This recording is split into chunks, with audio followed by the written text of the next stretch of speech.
السلام عليكم. اليوم إن شاء الله غادي نهضروا على الموضوع ديال عزوف الشباب على الزواج. هاد الظاهرة الصراحة ولات منتشرة بزاف في الآونة الأخيرة، يعني أغلبية مثلا الشباب كيقول لك أنا ما غاديش نتزوج ولا يعني صافي ما بقات ليش كان الزواج. شنو هو يعني المشكل ديال العزوف ديال الزواج؟ واش كاين شي مشكل واقع وحنا ما عارفين شي؟ هذا الشيء اللي غادي نكتشفوه في هذه الحلقة إن شاء الله. اولا وقبل ما ندخلوا في الموضوع غادي نشوفوا هذا المشهد اللي كيبين لنا يعني بعض الجوانب ديال الاسباب اللي كيخلي الشباب انهم يعزفوا على الزواج. نشوفوا جميع. وقبل ما تشوف المشهد نتمنى الا كنتي باقي ما شاركتيش في القناه تشارك ودعمني باش نقدم المزيد ان شاء الله، حيت هذا الشيء كيطالب انه التعب والمجهود. يعني رجاء تفاعل وفعل زر الجرس باش يوصلك الجديد. ونهار كبير هذا السي حميد ملي شفناه. وفين هاد الغيوب صاحبي؟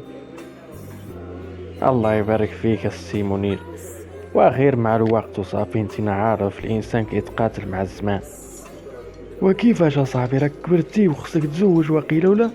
وراك فوتي دابا 30 تبارك الله. واش عقلك السي منير راه ما كنفكرش في الزواج حاليا. انت كتشوف يعني الزمان صعاب والقضيه يعني ولات صعيبه بزاف. معيشة غلات والظروف ولات قاسية. يعني كيفاش غدير تزوج وخصك السكن وخصك واحد المصروف يعني يكون كبير.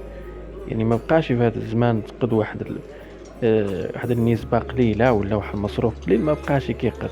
يعني خص الانسان يكون عنده واحد الثمن، واحد الخلصة اللي هي كبيرة باش يقدر يعيش غير بوحده. فما بالك يعني تكون عنده أسرة وأولاد إلى آخره. عندك الحق ولدي، ولكن سنة الحياة هي هذه. كان خص الإنسان يتزوج ويدير عائلة، وراه الله سبحانه وتعالى كيفتح من عنده. خا تكون فقير يرزقك الله، كما قال الله سبحانه وتعالى أن يكونوا فقراء يغنيهم الله من فضله. ونعم بالله ما قلناش، ولكن حاليا ما كنفكرش في الزواج، وحتى إذا فكرت يعني ما كاينش معامل. يعني حتى بنات الناس ما بقاوشي ومبقاتش هذه اللي عتصبر معاك على الزمان وتتأقلم يعني كما كانت الظروف.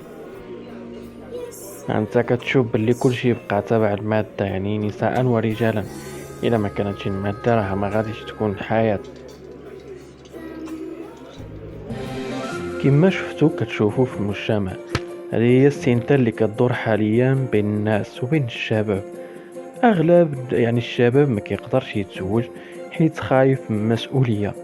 كيربط المسؤولية يعني بداك البنت اللي غيجيب، حتى هي كتكون مادية وغالبا يعني كتكون عرقلة بالنسبة ليلو، بالنسبة أنه يكمل حياته يعني طبيعي.